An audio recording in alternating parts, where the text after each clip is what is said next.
నేను ఎవరిని కూడా ఫోన్ చేసి చర్చికి రమ్మని అడగట్లేదు.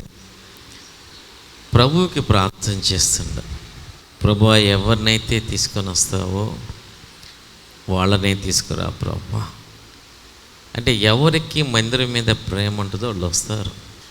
బయట చూస్తే ఏం కరోనా ఉన్నట్లేదు. బయట టౌన్లోకి వెళ్ళి చూస్తే ఎవరి పాటికోళ్ళు బాగానే ఉన్నారు. షాపింగ్ కాంప్లెక్స్లు ఉన్నాయి, జనాలు కాంప్లెక్స్లో ఉన్నారు, షాపుల ముందున్నారు, మార్కెట్ ముందున్నారు, ఊరేగింపులు చేస్తున్నారు, పెళ్ళిళ్ళు చేసుకుంటున్నారు, తద్దినాలు చేసుకుంటున్నారు, పుట్టినరోజులు చేసుకుని అందరూ. ఒక బాధ ఉంటుంది, అయ్యో నా మందిరానికి వెళ్ళలేకపోతున్నానే, నా మందిరం చూడాలి. ఎందుకంటే ఇక్కడ ఫుల్ అందరికీ ఎడంగా కుర్చీలు వేసాయి, ఎవరికి ఇబ్బంది లేదు. ఆ బాధ, ఆ ప్రేమ, ఆ తప్పనలో తప్పకుండా వస్తారు. దేవునికి దూరమైపోయిన జీవితానికి అలవాటు పడితే ఆ తర్వాత దేవునికి దగ్గర కావడం కష్టం. మళ్ళీ చెప్తున్నా, దేవునికి దూరమైపోయిన జీవితానికి అలవాటు పడితే ఆ తర్వాత దగ్గర కావడం చాలా కష్టం. సౌలుని దేవుడు విడిచిపెట్టాడు. సౌలుని ఇంకెవరు కాపాడలేకపోయారు. సౌలు దేవుడిని విడిచిపెట్టడం కాదు, దేవుడు చూశాడు విసుగొచ్చి యెహోవా సౌలుని విడిచాను అని అన్న. బైబిల్ గ్రంథంలో అలా దేవుడు విడిచిపెట్టిన వ్యక్తులు ఎవరైనా ఉన్నారంటే సౌలే. నాకు తెలిసి దేవుడే మనల్ని విడిచిపెడితే ఇక మనల్ని కాపాడగలిగిన వాళ్ళు ఎవరు లేరు, ఈ ప్రపంచంలో ఎవరు లేరు. కాబట్టి దేవుని బిడ్డలారా, మన యొక్క స్థితి ఎలాగుందో గమనించుకోండి. దేవునికి దూరం అయిపోయిన ఆ స్థితికి అలవాటు పడిపోయి అలాగున్నామా, దేవుడికి దగ్గరగా ఉన్నాం. దేవుని స్తోత్రం. మరి మన క్రమంలోనికి మనం వద్దాం. మన నిబంధనల కార్డు తీసుకోండి. సిటీ లైట్ విశ్వాసుల క్షేమం కొరకైన 10 నిబంధనలు. నెంబర్ 1, నీ దేవుడిని, నీ మందిరమును, నీ దైవజనుని ప్రేమించము. నెంబర్ 2, పరిచర్య చేయము, గుర్తింపు కొరకు ప్రాకులాడవద్దు. నెంబర్ 3, నీ దశమ భాగమును మందిరములు ఇవ్వవలను. నెంబర్ 4, మందిరమునకును కాపరికి వ్యతిరేకముగా మాట్లాడు వారికి దూరముగా ఉండము, వారు సాతాను సంబంధీకులు, వారితో సహవాసము శాపమునకు కారణము. నెంబర్ 5, తోటి విశ్వాసులతో ఆర్థిక లావాదేవీలకు ప్రయత్నించవద్దు. నెంబర్ 6, నీ అర్పణలను, కానుకలను, ప్రత్యేక కానుకలను మందిరములోని కాపరికి ఇచ్చి ప్రార్థన చేయించుకునవలెను. నెంబర్ 7, సంస్కార ఆరాధనలో తప్పనిసరిగా సిద్ధపడి పాల్గొనవలెను. నెంబర్ 8, మందిరములో మంచి ప్రవర్తనతో మెలగవలెను, ఇక్కడ దేవుని సన్నిధి ఉన్నది. నెంబర్ 9, మందిరమునకు సమయమునకు రావలెను. నెంబర్ 10, క్రొత్త వారిని మందిరమునకు నడిపించు. దీని బిడ్డలారా, మరి దేవుని గ్రంథం పైకెత్తి కూర్చొని, ఈ దేవుని వాక్యము నన్ను రక్షించును, ఈ దేవుని వాక్యము నన్ను బ్రతికించును, ఈ దేవుని వాక్యము నన్ను స్వస్థపరచును, ఈ దేవుని వాక్యము నా కుటుంబమును కట్టును, ఈ దేవుని వాక్యము నాకు విజయాన్ని ఇచ్చును, ఈ దేవుని వాక్యము నన్ను ఆశీర్వదించును, ఈ దేవుని వాక్యము నన్ను నడిపించును. దేవుని వాక్యం చదువుకుందాం. కీర్తనల గ్రంథము 56వ అధ్యాయం 9వ వచనం. మొరపెట్టిన దినమున నా శత్రువులు వెనుకకు తిరిగెదరు, దేవుడు నా పక్షమున ఉన్నాడని నాకు తెలియను. చాలా మంది, నేను మొరపెట్టు దినమున నా శత్రువులు వెనుకకు తిరుగుతురు. నేను మొర్రపెట్టు దినమున నా శత్రువులు వెనుకకు తిరుగుతురు, దేవుడు నా పక్షమున ఉన్నాడని నాకు తెలియను. Then my enemies will turn back in the day when I call, this I know that God is for me. నేను మొర్రపెట్టు దినమున, in the day when I call, నా శత్రువులు వెనుకకు తిరుగుతురు. ఈరోజు నేను రాసుకున్న ఈ టాపిక్, నేను రాసుకునే హెడింగ్ ఏంటంటే, your victory day is your prayer day. నీ విజయపు దినం నీ ప్రార్థనా దినం. నీ విజయపు దినం ఎప్పుడు? నీ ప్రార్థనా దినం. Your victory day is your prayer day. ప్రార్థన చేసుకుందాం. దయగలిగిన తండ్రి నాయన, ఇదిగోండి ప్రభా, నీ మాటలు వినాలని ఆశతో మేము వచ్చిన్నాం ప్రభా. నాయనా నీ ఆత్మతో మమ్మల్ని నింపండి ప్రభా. నాయనా నీ రక్తంతో నన్ను పవిత్రపరిచి నీ పక్షంగా నిలబడుటకు నన్ను యోగ్యుడిగా మార్చు నాయన. ప్రభా నేనైతే బలహీన నీ చేతులకు అప్పచెప్పుకొంచున్నాను. నీ ఆత్మతో నన్ను నింపి ప్రభా నన్ను బలపరిచి నీ బోరగా వాడుకో. ఏ మానవుని జ్ఞానం వల్ల ఉపయోగం ఏమీ లేదు నాయన. ఎస్ నాయన నువ్వు మాట్లాడితే వినాలని ఉంది ప్రభా. ఆ మాటలు మమ్మల్ని బలపరుస్తాయి, మమ్మల్ని ఉజ్జీవింపచేస్తాయి, మమ్మల్ని రక్షణ మార్గంలోనికి నడిపిస్తాయి. నాయనా నీ స్వరం మాకు వినిపింప చేయమని నువ్వు మాతో ఉన్నందుకు నీకు వందనాలు చెల్లించుకుంటూ యేసు నామమున ప్రార్థన చేస్తున్నా తండ్రి, ఆమేన్. దేని వెళ్ళారా గమనించారా? మనం విజయం సాధించే రోజు ఎప్పుడయ్యా అంటే దావీదు అంటున్నాడు, నేను ఏ రోజైతే ప్రార్థన చేస్తానో ఆ రోజే నేను విజయం సాధించే రోజు. కత్తితో యుద్ధం చేసే రోజు కాదు, సైన్యాన్ని తీసుకుని వెళ్ళే రోజు కాదు. నా శత్రువులు ఎప్పుడు వెనుకకు వెళుతారు, మరలుతారు అంటే నా దగ్గర ఆయుధాలు ఉండేనో, నా దగ్గర బలం ఉందనో, నా బలాన్ని వాళ్ళకి చూపించినప్పుడు కాదు, వాళ్ళ మీదకి బలంతో వెళ్ళినప్పుడు కాదు, కానీ నేను నా దేవునికి ప్రార్థన చేసిన రోజున నా శత్రువులు వెనుకకి వెళ్ళిపోతారు. ఆ రోజున in the day I call upon my lord, నా దేవునికి నేను ప్రార్థన చేసిన రోజున నా శత్రువు వెనకకు మరాల్సిందే. గ్లోరీ టు గాడ్, హల్లెలూయా.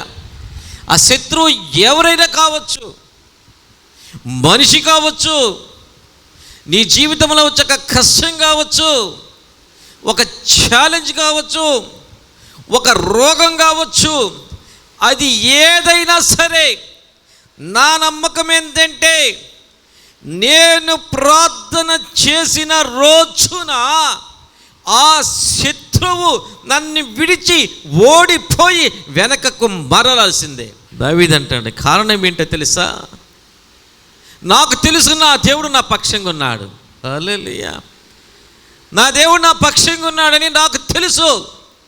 నా శత్రువు నన్ను తాకలేడు, నా శత్రువు ఇక నన్ను భయపెట్టలేడు, నా శత్రువు ఇక నన్ను కృంగతీయలేడు.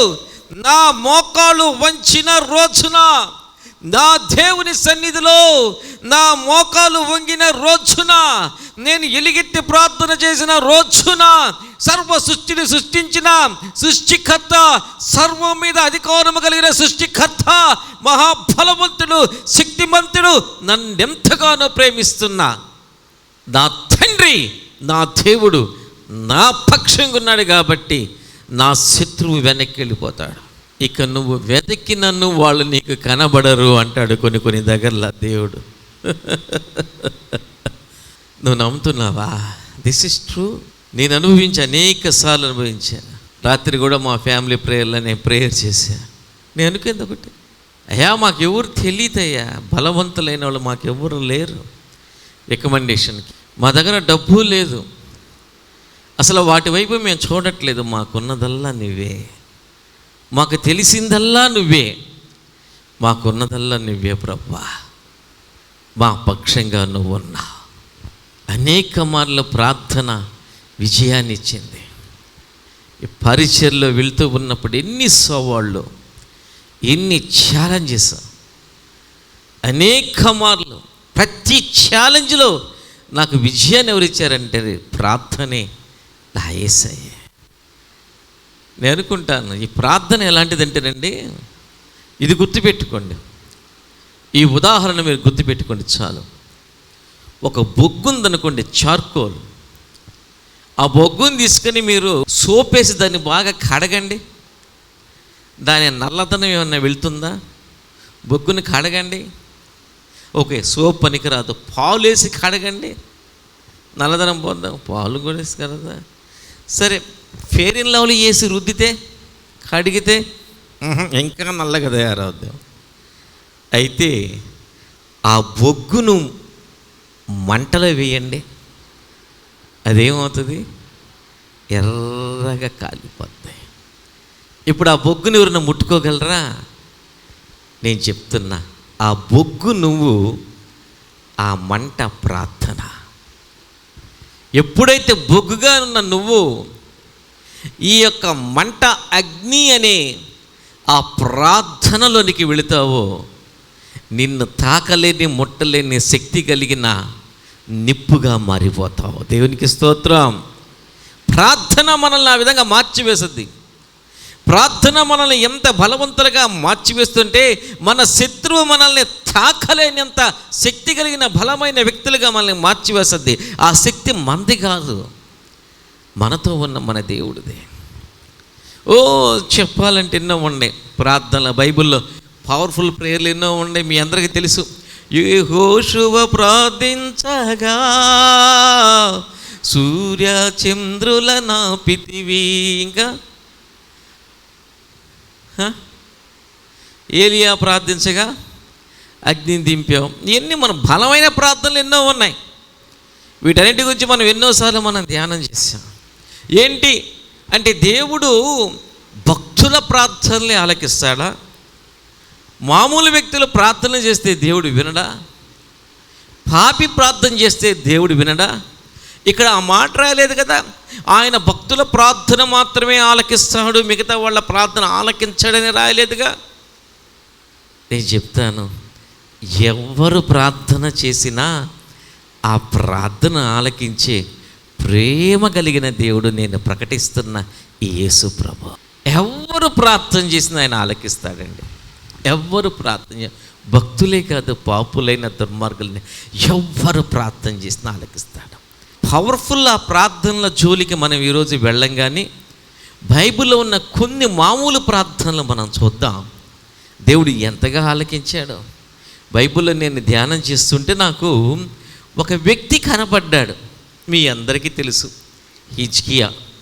హిజ్కియా అంటేనే తెలుసు, ఓహో ఇప్పుడు అయ్యగారు రోగం కొరకు హిజ్కియా గోడ తట్టు తిరిగి కన్నీరు విడిచి ప్రార్థన చేశాడు కదా, ఆ విషయం చెప్తాడేమనుకుంటారేమో. కాదు కాదు కాదు. హిజ్కియా ఎంత భక్తుడో మీ అందరికీ తెలుసు. రాజు అయిన హిజ్కియా ఎంత గొప్ప భక్తిపరుడో, దేవుడు ఎన్ని కార్యాలు చేశాడో తెలుసు. ఈ రాజుగారికి ఒక కొడుకు ఉన్నాడు. ఆ కొడుకు పేరు మనష్షే. ఈయన హిజ్కియా ఎప్పుడైతే చనిపోతాడో మనష్షే రాజు అవుతాడు. ఈ మనష్షే ఎటువంటి వాడంటే, తండ్రిలాగా భక్తిపరుడు కాదు. ఈ మనష్షే అన్యుల దేవతా విగ్రహాలను నెలకొల్పి, అన్యుల దేవతలకు గుళ్ళు కట్టి, చివరికి యెరూషలేము మందిరములో దేవుని యొక్క ఆలయములో అన్యుల దేవతా విగ్రహాలను నిలిపి వాటిని ఆరాధించడం ప్రారంభించాడు. ఏంటి, వాళ్ళ నాన్న అంత గొప్ప భక్తుడు కదా. చాలామంది భక్తిపరులను బిడ్డల్ని చూస్తే భయంకరంగా ఉంటారు. భక్తిపరులు బిడ్డలను చూస్తే భయంకరంగా ఉంటారు. ఏం చేద్దాం, అంత భక్తిగా ఉండరు. కొంతమంది ఉంటారు. హిజ్కియా అంత భక్తిపరుడైతే మనిషి ఏంటి, పూర్తిగా యెహోవాని విసర్జించి అన్యుల దేవతా విగ్రహాలను ఆరాధించడం ప్రారంభించాడు. అప్పుడు దేవుడు అనేక మార్లు మనష్షే దగ్గరికి తన ప్రవక్తలను పంపాడంట. నాన్న, నువ్వు చేసేది తప్పు నాన్న. మీ నాన్న నా యందు భయభక్తులు నిలిపి ఎంతగా ఆశీర్వదింపబడ్డాడో, ఎంత క్షేమాన్ని అనుభవించాడో నీ కళ్ళ ముందు నువ్వు చూచి ఉన్నావు. అలాంటి నన్ను విడిచి నా దగ్గర ఏమి తక్కువైందని నువ్వు పక్కకి వెళ్ళిపోయావు అని వార్నింగ్స్ పంపినా, హెచ్చరికలు పంపినా మనష్షే వినలేదు.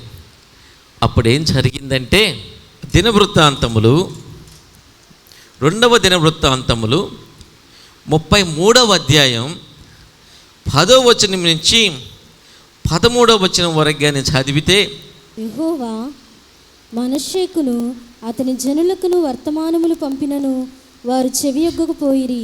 కాబట్టి యెహోవా అష్షూరు రాజు యొక్క సైన్యాధిపతులను వారి మీదికి రప్పించెను. మనష్షే తప్పించుకొని పోకుండా వారు అతని పట్టుకొని గొలుసులతో బంధించి అతనిని బబులోనునకు తీసుకొని పోయిరి. అతడు శ్రమలో ఉన్నప్పుడు తన దేవుడైన యెహోవాను బతిమాలుకుని తన పితరుల దేవుని సన్నిధిని తన్ను తాను బహుగా తగ్గించుకొని ఆయనకు మొరలిడగా, ఆయన అతని విన్నపములను ఆలకించి యెరూషలేమునకును అతని రాజ్యములోనికి అతని తిరిగి తీసుకుని వచ్చినప్పుడు యెహోవా దేవుడై ఉన్నాడని మనష్షే తెలుసుకొనెను. చాలా మరి మనష్షే దేవుడి హెచ్చరికలు పంపించినప్పటికీ కూడా వినలేదు, ఆలకించలేదు. అప్పుడు ఏమైందంటే అష్షూరు రాజు యొక్క సైన్యాధిపతులు వచ్చి ఈ మనష్షేను గొలుసులతో బంధించి బబులోను దేశానికి తీసుకుని వెళ్ళిపోయారు. గమనించండి, దేవుణ్ణి ఎరిగిన కుటుంబంలో ఉన్న నువ్వు, దేవుణ్ణి ఎరిగిన నువ్వు ఎప్పుడైతే దేవుడికి దూరం అయిపోతావో శత్రువు చేసే పని ఏంటంటే గొలుసులతో బంధించి వేస్తుంది, బానిసగా మార్చివేస్తుంది. నీ జీవితంలో ఉన్న సంతోషం, ఆనందాలు ఇక ఏమి కూడా ఉండవు. దేవుడిలో ఉన్నప్పుడు అనుభవించిన ఆ సంతోషాలు, ఆనందాలు ఇక నీకు ఉండవు. శత్రువు గొలుసులతో బంధించి వేస్తాడు. మనష్షే దేవుడికి దూరం అయిపోవడం వల్ల శత్రువు గొలుసులతో బంధించి బబులోను దేశమునకు తీసుకుని వెళ్ళిపోయారంట. అప్పుడు గుర్తొచ్చాడు దేవుడు మనష్షేకు, అరే ఈ దేవతలు ఇవన్నీ కూడా నన్ను రక్షింపలేకపోయినాయి, అనవసరంగా నా తండ్రి దేవుడును, సజీవుడైన దేవుడను, ప్రేమ కలిగిన దేవుడను, అద్భుతాలు చేయగల మహాశక్తి దేవుడను, నిజమైన దేవుడను నేను విడిచి ఆయనకి దూరమైపోవడం వల్లే కదా నాకు ఈ దుస్థితి వచ్చిందని ఆలోచించి మనష్షే దేవుని దగ్గర తాను తగ్గించుకుని ప్రార్థన చేశాడంట. దేవుడు వింటాడా అండి? అంతగా దేవుని ధిక్కరించి తనతో పాటు యెరూషలేము పట్టణంలో ఉన్న యూదులందరినీ కూడా విగ్రహారాధికులుగా మార్చివేసిన మనష్షే ప్రార్థనను దేవుడు వింటాడా? వినడానికి ఏమన్నా న్యాయం ఉందా? వినకుండా ఉండడానికే, సమాధానం ఇవ్వకుండా ఉండడానికే న్యాయం ఉంది. కానీ ఈ దేవుడు ఎటువంటి దేవుడు అంటే జాలి కలిగిన దేవుడు, ప్రేమ కలిగిన దేవుడు. మనష్షే చేసిన ప్రార్థనను ఆలకించాడు. దావీదు చెప్పినట్టే, నేను మొరలిడిన రోజున నా శత్రువు వెనుకకు వెళ్ళిపోయాడు. మనష్షే ప్రార్థనను దేవుడు ఆలకించి వెంటనే మనష్షే జీవితంలో అద్భుత కార్యం చేశాడు. బబులోను రాజుకు మనష్షే మీద జాలి కలిగే విధంగా చేశాడు. మనష్షే మళ్ళీ యెరూషలేముకు వచ్చాడు, మళ్ళీ రాజు అయినాడు, మళ్ళీ ఆ యెరూషలేము పట్టణాన్ని కట్టాడు, మళ్ళీ దేవుని మందిరాన్ని కట్టాడు, మళ్ళీ ఎంతో సుఖంగాను క్షేమంగాను జీవించాడు. ప్రేమని దేవుని బిడ్డలారా, ఎందుకు చెప్తున్నానంటే భక్తుల ప్రార్థనలే కాదండి, ఎంత దుర్మార్గుడైనా పశ్చాత్తాపం చెంది దేవుణ్ణి ప్రార్థన చేస్తే ఆలకించే దేవుడు మన దేవుడు. భక్తుల ప్రార్థన దాకా మనము వెళ్ళట్లేదు. అంత గొప్ప గొప్ప భక్తుల ప్రార్థనలు దేవుడు ఆలకిస్తాడు. మామూలుగా చేసే ప్రార్థన కూడా, పశ్చాత్తాపంతో విరిగి నలిగిన హృదయంతో చేసే ప్రార్థన కూడా దేవుడు ఆలకిస్తాడు. నీ జీవితంలో అద్భుత కార్యాన్ని చేస్తాడు. మనం ఎలాంటి వాళ్ళమో తెలుసా?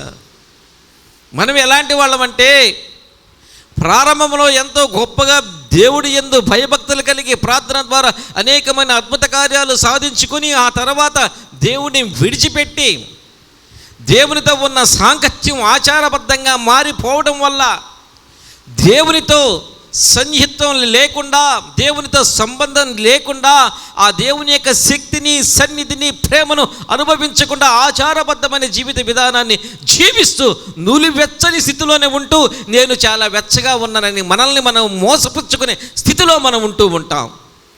ఉండేదేమో నులివెచ్చని స్థితి. ఆహా, నాకన్నా భక్తులు లేరు, నాకన్నా ప్రార్థనా పరులు లేరు, నాకన్నా వాక్యము తెలిసిన వాళ్ళు లేరు, నా అంత భక్తులు లేరు అని మనల్ని మనం మోసపుచ్చుకుంటూ, మనం వెచ్చని స్థితిలో ఉన్నట్టు భ్రమింప చేసుకుంటూ మోసపుచ్చుకుంటూ ఉంటాం. దేవుని బిడ్డలారా, నేను అడుగుతున్నా, యేసయ్య దగ్గరికి వచ్చి మోకరించి కన్నీటితో హృదయపూర్వకంగా ఆయనను ప్రార్థించి ఎంతకాలం అయిందో ఆలోచించు. రోజు ప్రార్థన చేస్తున్నాం, ఉదయం ప్రార్థన చేస్తున్నామేమో, రాత్రి నిద్రపోయే ముందు కూడా ప్రార్థన చేస్తున్నామేమో, బయటికి వెళ్ళే ముందు ప్రార్థన చేస్తున్నాం, ఎందుకంటే భయం అక్కడేమన్నా అవుతుందని. ఇంటికి వచ్చిన తర్వాత ప్రార్థన చేస్తూ ఉన్నాం. ప్రేమతో, దేవుడి మీద ప్రేమతో, హృదయపూర్వకంగా, హృదయాంతరంగంలోంచి యేసయ్య సన్నిధిలో మోకరించుకొని తగ్గించుకొని ప్రార్థన చేసి ఎంతకాలమైందో ఆలోచించు. నువ్వు ప్రార్థించిన రోజున, మొన్న జూమ్ యాప్లో బెన్నర్ పాస్టర్ గారు ఒక మాట చెప్పారుగా, నిజముగా ప్రార్థన చేయిస్తే నిజముగా ప్రార్థన చేయవారి యొక్క ప్రార్థన దేవుడు ఆలకిస్తాడు.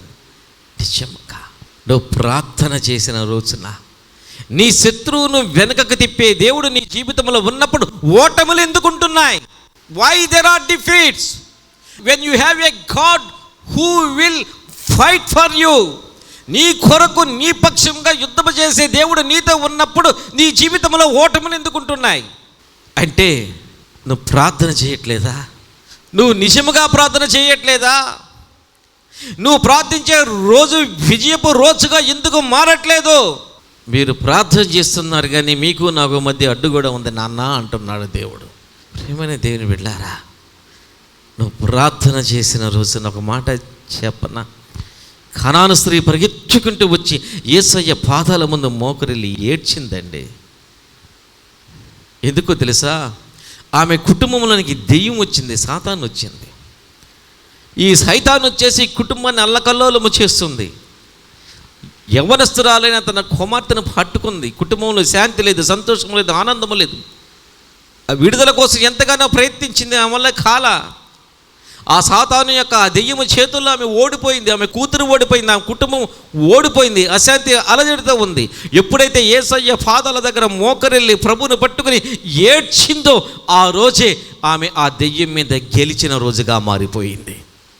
ఏ రోజైతే కుష్ఠరోగి వచ్చి యేసయ్య పాదాల ముందు మోకరెళ్ళి ప్రభువా నీకు ఇష్టమైతే నన్ను శుద్ధిగా చేయమని ప్రార్థించారో ఆ రోజే ఆ కుష్ఠరోగి తన కుష్ఠ రోగం మీద విజయం సాధించిన రోజుగా మారిపోయింది. మన జీవితాల్లో విజయాలు ఉంటాయండి.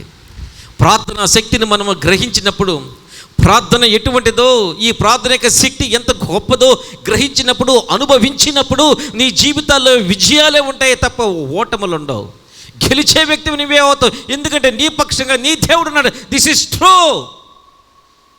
ఇది వాస్తవం, ఇది సత్యం. ఇది నిన్నటిదాకా నా గొంతులో నొప్పి, గొంతు నొప్పి కరోనా టెస్ట్ చేయించుకోకూడదు అయ్యగారు అంటారేమో.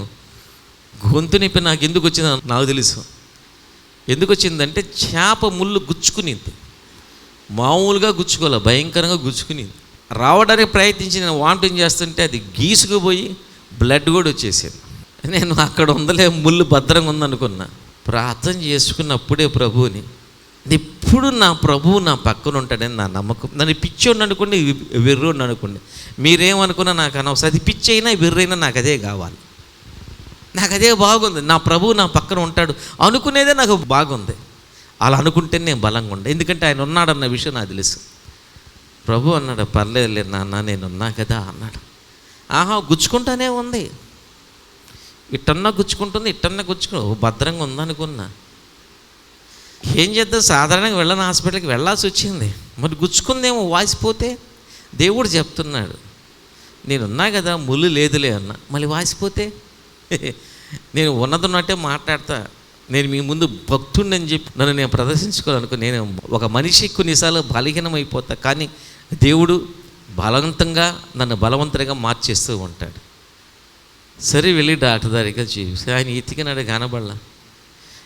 ఈ ముళ్ళు కనబడడం లేదు, అదేం చేయాలన్నాడు, ఎండోస్కోపీ చేయాలి. సరే ప్రస్తుతానికి యాంటీబయాటిక్ వేసుకున్నాడు. ఎండోస్కోపీ చేయాలంటే దేవుడు అన్న. ఇంటికి వచ్చిన తర్వాత ఎక్కడలేని ధైర్యం వచ్చింది. ఎండోస్కోపీ లేదు, పాడు లేదు. ప్రార్థన చేసుకున్నాగా ఈ లోపలే ఇంకా గట్టిగా బలంగా ఏమీ లేదు ప్రభు, అది గాయమేలే, దాన్ని మానిపించేసి నువ్వు ఎప్పుడో ముళ్ళని లాగేసావన్న. ఇక పోయింది, ముళ్ళు అనేది లేదు ఆలోచనలో. అది గాయమే, అది గాయమే, అది గాయమే. ఆదివారానికల్లా తగ్గిపోవాలి, ప్రార్థన చేయమని చెప్పి మా పాప అయితన్న. శుక్రవారం రాత్రి కూడా నిద్రలేస్తే కళ్ళు గుచ్చుకుంటుంది. ఏం చేసాను తెలుసా? ఆ రాత్రే ప్రభువుని అడిగా, ప్రభువా రేపు ఉదయానికి ఈ నొప్పి తగ్గిపోవాలయ్యా, నువ్వు నా పక్కన ఉన్నావంది. ఇదేదో గొప్ప అద్భుతమని నేను చెప్పను. చిన్నదైనా నేను నా ప్రభు, నాకు చీమ కుట్టినా నేను ప్రభువుని అడుగుతా, ప్రభు చీమ కుట్టింది దేశంగా చూసుకో అంట. నా అలవాటు అది. చీమే కదా, ప్రభువు దాకా ఎక్కడ వెళ్తాను అనుకోను. చీమ కుట్టినా చెప్తా, ప్రభు చీమ కుట్టినట్టు నువ్వు చూడు ప్రభు అది సంగతిని. ఆ శుక్రవారం అర్ధరాత్రి ప్రార్థన చేసుకున్నా, నిజం చెప్తున్నా, శనివారం ఉదయానికి లేదండి. ఇప్పుడు చూసారా, పాటలు పాడుతున్నా, అన్నీ చేస్తూ ఉన్నా. ఎందుకంటే నేను నమ్ముతా మన ప్రార్థన మనకు విజయాన్ని ఇస్తుంది. ఆ యేసయ్యే ఆయన వైపు నేను చూడకపోతే నేనెంత బలహీనున్నో, నేనెంత పిరికివాడినో, నేనెంత చేతగాని దద్దమును అంతటోడి నేను. కానీ ఆ ప్రభువుని నేను చూస్తూ ఉన్నప్పుడు నా అంత బలవంతుడు ఈ ప్రపంచంలో ఇంకొకడు ఉండడేమో అనిపిస్తుంది. నా అంత ధైర్యవంతుడు ఈ ప్రపంచం ఇంకొకడు లేడేమో అనిపిస్తుంది. నా అంత సంతోషం కలిగిన వ్యక్తి ఈ ప్రపంచం ఇంకొకడు లేడేమో. అన్నీ చూసుకునే దానికి నా దేవుడు ఉన్నాడు. ఒకసారి నేను కొన్నిసార్లు చెప్తా, ప్రభువా నా గురించి నాకు ప్రార్థన చేసుకోవడం నాకు అవమానంగా ఉంది, సిగ్గుగా ఉంది. నేను చేస్తే నీ పరిచర్య కొరకు ప్రార్థన చేయాలి. నా గురించి నన్ను చూసుకునే దానికి నువ్వు ఉన్నావు. Why should I think about my self when you are there? This is a shameful thing for me. నేను ఆలోచిస్తే నీ గురించి ఆలోచించాలి, నీ పని గురించి ఆలోచించాలి. ప్రేమని దేవుని బిడ్డలారా, మన ప్రార్థనలో గొప్ప కార్యాలు దేవుడు మన కోసం దాచి ఉంచాడు. ఒక మాట చెప్పన, గొర్రెల కాపరి ఉంటాడు అనుకోండి, గొర్రె ఎందుకని అది గోతిలోకి పడిపోతుంది?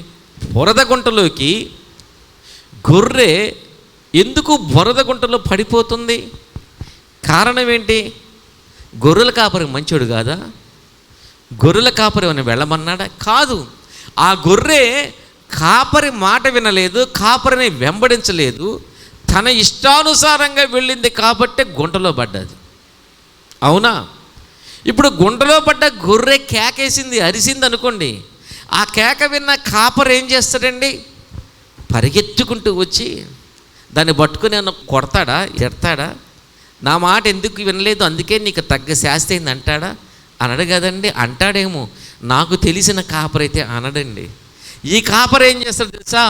పరిగెత్తుకుంటూ వచ్చి ఆ గుంటలో ఉన్న గొర్రెను పైకి లేవనెత్తి దానిని కడిగి, ఒకవేళ అది భయంగా ఉంటే దాన్ని గుండెలకి హత్తుకొని దానికి ధైర్యం చెప్పి, నేనున్నా కదరా, ఎందుకు వెళ్ళావరా పక్కకి, నేనున్నా కదా, ఇక నుంచి వెళ్ళబాకే అని గుండెలకు హత్తుకొని ఆ గుండెల మీద తన చేతితో మరి తాకి ధైర్యపరిచి తన భుజం మీద ఎత్తుకొని వస్తాడండి కాపరి. మనము అంతే. మనము మందలో లేకపోయినా కొన్నిసార్లు పక్కకి వెళ్ళిపోయినా మన యొక్క బలహీనత కొద్దు, మన యొక్క చేతగాని కణం కొద్దు, మన యొక్క అవిశ్వాసం కొద్దు పక్కకి వెళ్ళిపోయినా సరే మన కాపరి మనల్ని విడిచిపెట్టడు. మన స్వరం వింటానే పరిగెత్తుకుంటూ వస్తాడు. పేతుర్ని ఏమన్నా లేపలేదా మునిగిపోతుంటే? ఎందుకు నా వైపు చూడకుండా నువ్వెందుకు భయపడ్డావని గద్దించాడా? అనలేదుగా. చేయబట్టి లేపి, అందుకు అవిశ్వాసం పేతురు, అవిశ్వాసి కావద్దు, విశ్వాసి కావద్దు. దేవుని బిడ్డలారా, ఇంకా మనం బైబిల్ గ్రంథంలో ఇంకొక వ్యక్తిని కానీ చూస్తే ఈ యొక్క క్యారెక్టర్లలో మనకు మనమే గుర్తొస్తూ ఉంటాం. బైబిల్ గ్రంథంలో ఇంకొక వ్యక్తి ఉన్నాడు, ఆసా అనే వ్యక్తి ఉన్నాడు. ఈ ఆసా ఎలాంటి వాడంటే చాలా భక్తి పరుడండి. దేవుడంటే చాలా ఇష్టం ఈయనకి. అయితే ఈయన రాజ్యాధికారానికి వస్తానే కూషీల రాజు ఈయన మీదకి యుద్ధానికి వస్తాడు. The king of Ethiopia. యుద్ధానికి వస్తే విస్తారమైన సైన్యంతో వస్తాడు. ఆసా దగ్గర చూసుకుంటే తన దగ్గర అంత సైన్యం ఉండదు.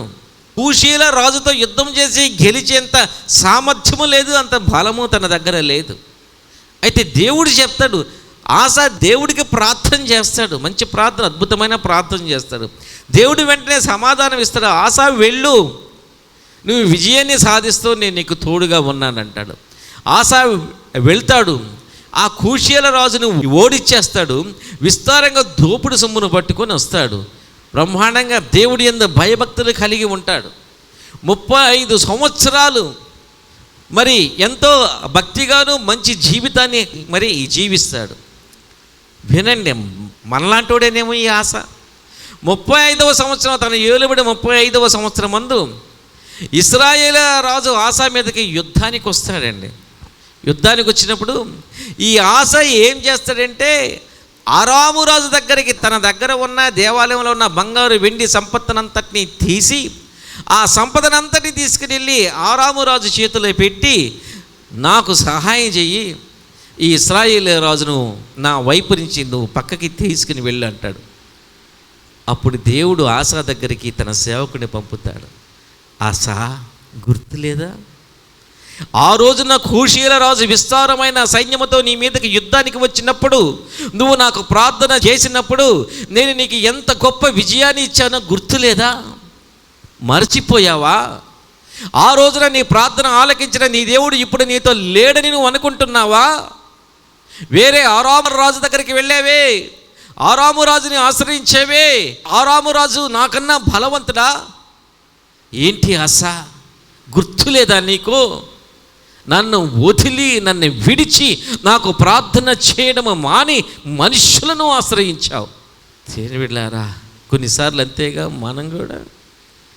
ఆశ భక్తిగానే ఉన్నాడండి. ఆశ విగ్రహాలు పెట్టలేదు, అన్ని దేవతల్ని ఆరాధించలేదు, యూదులాగానే ఉన్నాడు, దేవుడి బిడ్డలాగా జీవిస్తూ ఉన్నాడు. కానీ హృదయంలో అయితే ఆ ఉజ్జీవం లేదు, ఆ ఆత్మ నింపుదల లేదు, దేవునితో ఆ యొక్క సన్నిహిత సంబంధము లేదు, ఆ బాంధవ్యము లేదు. కనబడేదానికి ప్రార్థనా పరుడుగా జీవిస్తూ ఉన్నాడు. నేను అంటాను, దేవుని సన్నిధిని నిత్యముగా నువ్వు అనుభవించి ఎంత కాలమైంది? నువ్వు కనబడేదానికి ప్రార్థనాపరుడుగా ప్రార్థనాపరురాలుగా కనబడుతూ ఉన్నావేమో. ఉదయం లేచి ప్రార్థన చేస్తున్నా, వాక్యం చదువుతూ ఉన్నావు. నువ్వు నీ రోజంతా జీవితం అంతా చూస్తూ ఉంటే భక్తికి తగ్గ జీవితం లాగానే ఉందేమో. కానీ దేవుడు నీ హృదయంలో ఉన్నాడా? దేవుడి యొక్క సన్నిధిని నువ్వు అనుభవించగలుగుతున్నావా? దేవుడి యొక్క స్వరాన్ని నువ్వు వినగలుగుతూ ఉన్నావా? దేవుని యొక్క సన్నిధిలో ఉన్న ఆ యొక్క దైవికమైన ఆనందాన్ని, సమాధానాన్ని నువ్వు అనుభవించగలుగుతున్నావా? మనల్ని మనం మోసపరుచుకుంటూ ఉంటాం. ఈరోజు 2 అధ్యాయాలు చదివాను, ఈరోజు 20 నిమిషాలు ప్రార్థన చేశాను. చేస్తారు కొంతమంది, స్తుతి స్తుతి స్తుతి స్తుతి స్తుతి స్తుతి స్తుతి స్తుతి స్తుతి స్తుతి స్తుతి స్తుతి స్తుతి అంటానే ఉంటారు. స్తుతి పోతుంది, సుత్తి వచ్చేస్తుంది. అరగంట స్తుతి అంట. భక్తులు మనల్ని మనం భ్రమింపజేసుకుంటూ ఉంటాం. కడవల కన్నీరు కారుస్తుంటారు. మనల్ని మనం భ్రమింప చేసుకుంటూ ఉంటాం. చదువుతాం బైబిల్ అధ్యాయాలు, అండర్లైన్లు, అన్నిటికీ అండర్లైన్లే, బైబిల్ అంతా అండర్లైన్లే. మనల్ని మనం భ్రమింప చేసుకుంటూ ఉంటాం. నీ యొక్క భక్తి జీవితము, నీ విశ్వాస జీవితము ఎంత గట్టిదో ఒక కష్టం వచ్చినప్పుడు అర్థమవుతుంది, ఒక రోగం వచ్చినప్పుడు అర్థమవుతుంది, ఒక ఛాలెంజ్ వచ్చినప్పుడు అర్థమవుతుంది. నీ విశ్వాసపు యొక్క జీవితం ఎంత గట్టిదో, నిజంగా నీ యొక్క జీవితంలో విశ్వాసం ఉందో లేదో అనేది అప్పుడు అర్థమవుతుంది. ఆ రోజున చేసిన దేవుడు ఈరోజు చేయలేడా అనుకోలేవా? ఏమైంది ఆ రోజు ఉన్న ఆ యొక్క నమ్మకం ఏమైంది? ఆ రోజున ఉన్న ఆ విశ్వాసం ఏమైంది? ఆ రోజున ఉన్న ఆ ప్రేమ ఏమైంది? ఆ రోజున ఉన్న ఆ తెగింపు ఏమైంది? ఆ రోజున అనుభవించిన ఆ దేవుని సన్నిధిని ఈ రోజున నువ్వు ఎందుకు అనుభవించలేదు? Because you are comfortable. అన్నీ ఉన్నాయి, నీకు అన్నీ ఉన్నాయి. అందుకనే దేవుని బిడ్డలారా, ఆచారబద్ధమైన ఒక మామూలు జీవన విధానానికి అలవాటు పడిపోయి ఇదే భక్తి. రాత్రి చీకటైతే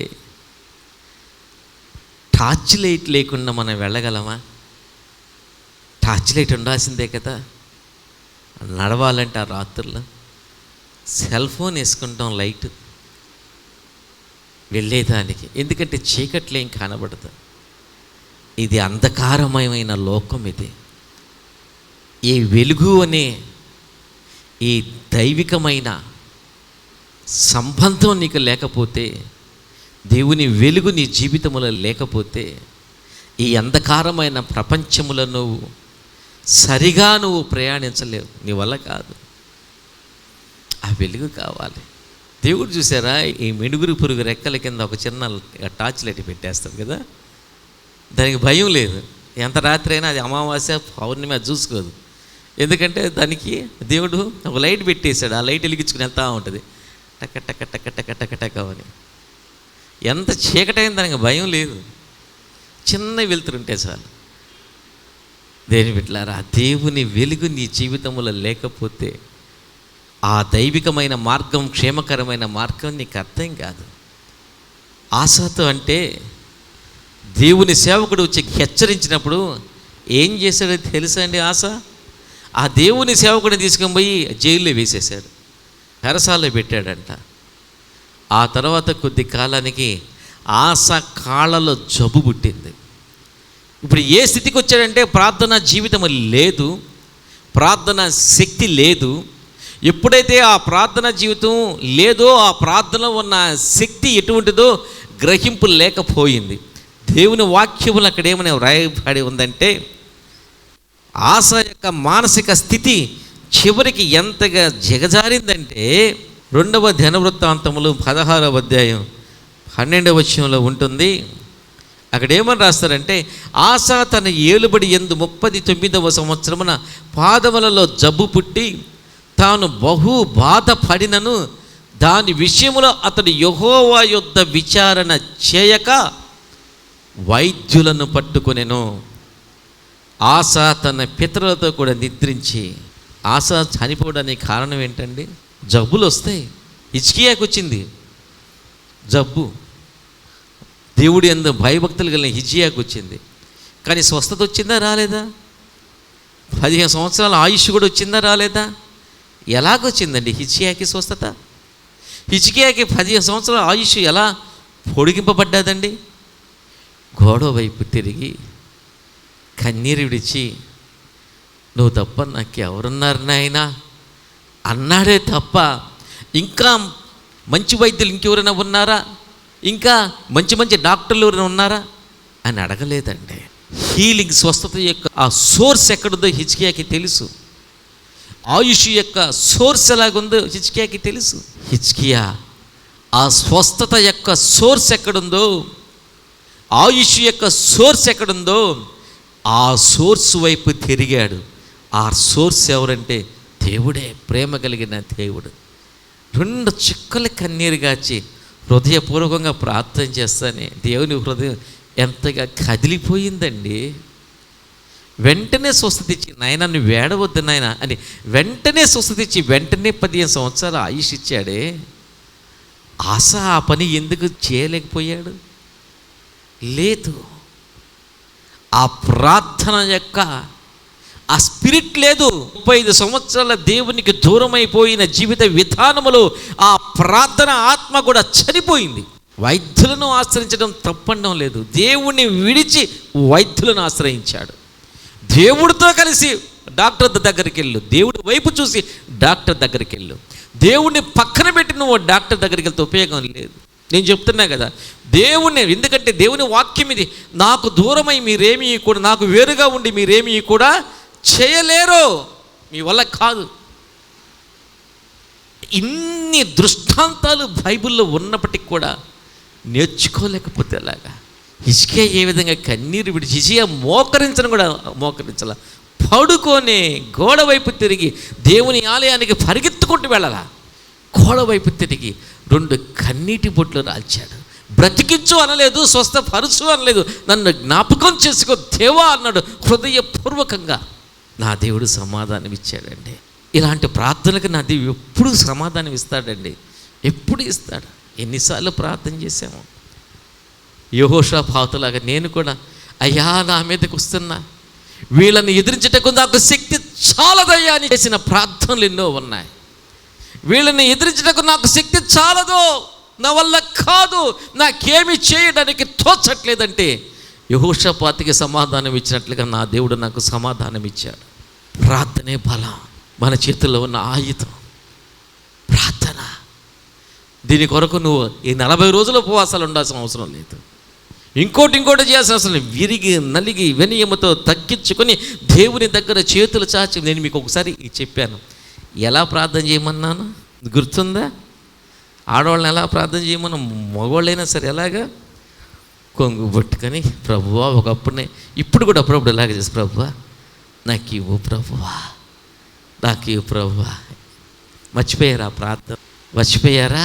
అవసరం లేదేమో అంత ప్రార్థన. ఇప్పుడేం అవసరం లేదు అయ్య గారు, అంత అవసరతలు అంత అక్కర్లేమి లేవు ఇప్పుడు. దేవుడి దేవలా బాగానే ఉన్నా. అయితే బాగున్నా కూడా ప్రాబ్లమే, అప్పుడప్పుడే కష్టాలు వస్తుండాలి.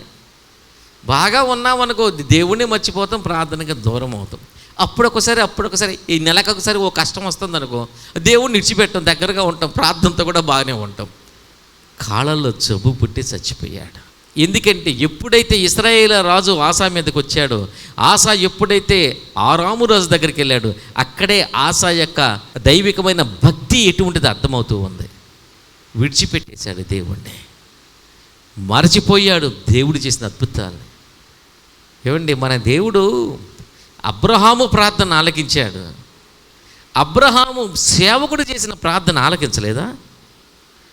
వీడు అబ్రహాం సేవకుడు, వీడి ప్రార్థన ఏంటి ఆలకించేది అన్నాడా? అనుకోలా. అబ్రహాము సేవకుడు ఒంటెలను మోకరిలా చేసి తాను కూడా మోకరించే ప్రార్థన చేస్తానే రెబ్కా కళ్ళ ముందు కనబడింది. అబ్రహాము సేవకుడి ప్రార్థన కూడా ఆలకించాడు. అబ్రహాము భక్తిపరుడైన అబ్రహాం గురించే మనం మాట్లాడుకోవాల్సిన అవసరం లే.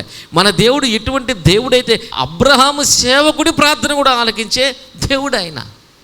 దేవుని బిడ్డలారా, దేవుడు నీకు ఇచ్చిన గొప్ప ఆయుధం, దావీదు మనతో చెప్పిన ఆయుధం, the day of your victory is the day of your prayer. నువ్వు ప్రార్థించిన రోజే నువ్వు విజయము సాధించే రోజు. అదే నీ విజయపు రోజు, అదే నీ విజయానికి పునాది పడే రోజు. నీ పక్షంగా దేవుడు ఉన్నాడు. అవతల ఎంత పెద్ద కష్టం వచ్చినా, ఎంత ఇబ్బంది వచ్చినా, ఎంత బలహీనత వచ్చినా, ఎంత అనారోగ్యం వచ్చినా, ఎంత ఛాలెంజ్ వచ్చినా, డోంట్ వర్రీ, నువ్వు ప్రార్థించిన రాజు. సూర్యచంద్రుల్ని ఆపాడు. యెహోషువ ప్రార్థన చేశాడా? చేయలా. యెహోషువ ఎక్కడ చేశాడు ప్రార్థన? యెహోషువ ప్రార్థించగా సూర్యచంద్రులని ఎక్కడ చేశాడు ప్రార్థన? యెహోషువ దేవుడు సూర్యచంద్రులు ఆపువయ్యా అని ప్రార్థన చేశాడా? కమాండ్ చేశాడు, ప్రార్థన చేయలా. సూర్యుని చంద్రుని కమాండ్ సాగా అన్నాడు, అంతే. ప్రార్థన చేయలా. కొన్నిసార్లు ప్రార్థన కాదండి, ఆజ్ఞాపించమంటాడు దేవుడు. ఎర్ర సముద్రం ఎదురుగున మోషే చేరి దేవుడా అని ఏడ్చాడు, ఎర్ర సముద్రం వచ్చిందని. ఎందుకు? నా దగ్గరకు వచ్చి ఎందుకు నువ్వు మొరపెడతావు? ఇదే మాట అన్నాడు అక్కడ ఆ బైబిల్. ఇది చూడండి, నాకు ప్రార్థిస్తావు ఎందుకు? నీ కర్రను సముద్రం వైపు చాపు. ఆల్రెడీ నీకు ఇచ్చేసాను, సముద్రాన్ని చీల్చగలిగిన శక్తిని నీకు ఇచ్చున్నాను. నువ్వు గో అండ్ డూ దాట్. ఇంకా నీకు శక్తి లేనట్టు ఎక్కడికి వచ్చి ప్రార్థన చేస్తావు ఎందుకు? కొన్నిసార్లు దేవుడు అలా కూడా నాతో కూడా మాట్లాడాడు. నీకు ఆల్రెడీ అనుగ్రహించాను, ఇంకా ఇక్కడ ఎందుకు నా దగ్గర కూర్చొని మాట్లాడుతూ వెళ్ళు అన్నాడు. ఒకసారి అన్నాడు, నీకు ఆల్రెడీ అనుగ్రహించాను, నీకు అనుగ్రహించాను చెప్పి నేను నీతో ఇది చెప్పాను, ఇక్కడ ఎందుకు నా దగ్గరకు వచ్చి ఎందుకు ప్రార్థన చేస్తానని దేవుడు విసుక్కున్నాడు. పో అన్నాడు. మోషని విసుక్కున్నట్టే, ఇక్కడ ఎందుకు పో, వెళ్ళు, ఆ చాపు, ఆ కర్ర చాపు, పో వెళ్ళు. దేవుని బిడ్డలారా, ప్రార్థన మనల్ని శక్తిమంతులుగా మార్చేస్తుందండి. మనం బొగ్గులమే. ఈ బొగ్గు నిప్పుగా మారాలంటే ప్రార్థన అనే మంటలో పడాలి. నిన్ను ఏ శత్రువు కూడా తాకలేదు, ఏ శత్రువు తాకలేదు. ప్రార్థన చేసుకుందాం.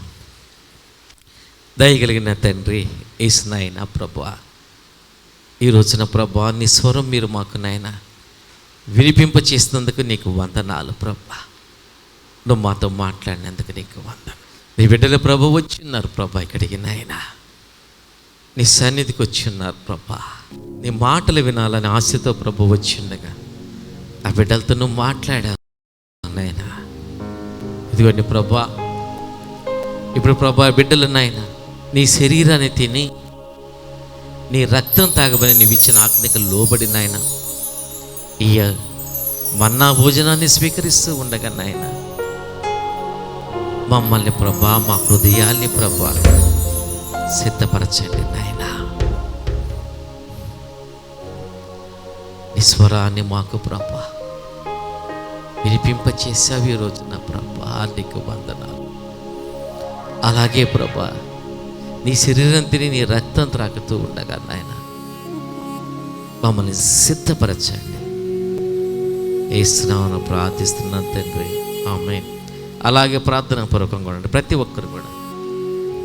యేసయ్య శరీరము తిని ఆయన రక్తాన్ని స్వీకరిస్తూ ఉండగా ప్రతి ఒక్కరు కూడా సిద్ధపడి బలారాధన పాల్పొంపులు పొందండి. లైవ్లో చూస్తున్న వాళ్ళు మీ దగ్గర ఉన్న రొట్టెను, మీ దగ్గర ఉన్న ద్రాక్ష రసాన్ని సిద్ధంగా ఉంచుకోండి, ఏర్పాటు చేసుకొని మీ ఇంట్లో మీరు ఒకరికి ఒకరు మీ మధ్యలోనికి యేసయ్య శరీరంగా భావించబడుతున్న ఈ యొక్క ఈ ద్రాక్షరసం వస్తూ ఉండగా కృతజ్ఞతాపూర్వకంగా బల్లారాధనకు ప్రవేశిద్దాం.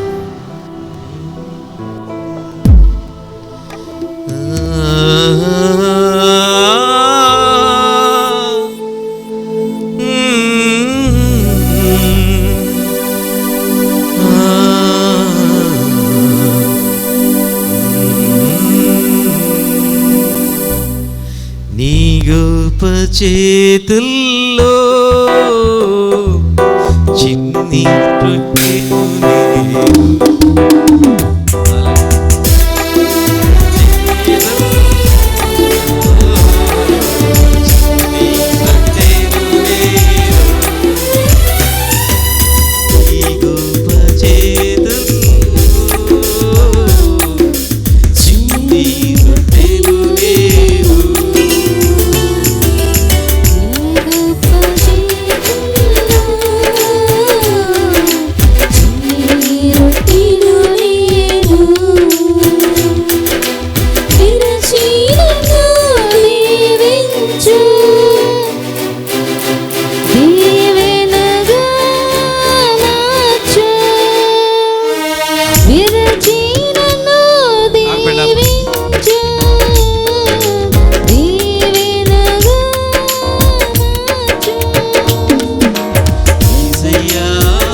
యేసయ్య శరీరంగా భావించబడుతున్న ఈ యొక్క రొట్టెను రక్తంగా భావించబడుతున్న ఈ యొక్క ద్రాక్ష రసాన్ని లైవ్లో చూస్తున్న వాళ్ళు కూడా మీరు మీ చేతులు మీరు సిద్ధంగా ఉంచుకోండి. అందరం కూడా యేసయ్య శరీరంగా భావించబడుతున్న రొట్టెను ఆయన రక్తంగా భావించబడితే ద్రాక్ష రసాన్ని సంఘమంతా కూడి ఏకంగా స్వీకరించుతాం.